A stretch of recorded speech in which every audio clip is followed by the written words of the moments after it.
வணக்கம் நண்பர்களே. இறைவனுடைய அருளால் இப்போ நம்ம எங்கே வந்திருக்கோம்னு பார்த்தீங்கன்னா, சாத்தூர் படந்தால் தெண்டல் நகர் தான் வந்திருக்கோம். இங்கே எப்போயுமே நம்ம வருஷம் வந்து ஐயப்பனுடைய அலங்காரம் பண்ணி கொடுப்போம். இந்த வருஷம் தர்மசாஸ்தாவுக்கு பதிலாக பாலசாஸ்தா அலங்காரம் பண்ணி கொடுங்கன்னு கேட்டிருந்தாங்க. நம்மளும் சரின்ட்டு எப்பயும் போல் காலையிலே வந்தாச்சு. பாலசாஸ்தா அலங்காரமும் பண்ணியாச்சு. சுவாமி எப்படி இருக்கார் பாலசாஸ்தா பார்த்துட்டு எல்லாரும் கமெண்ட்டில் சொல்லுங்கள். உங்களுக்கு இதே மாதிரி பண்ணணும்னா கீழே இருக்கிற நம்பருக்கு கால் பண்ணுங்கள்.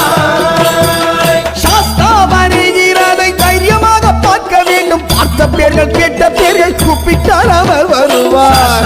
வரவை கேளாய் சபரிகிரி சாஸ்தா வரவை கேளாய். சாஸ்தா வரவை கேளாய் சபரிகிரி சாஸ்தா வரவை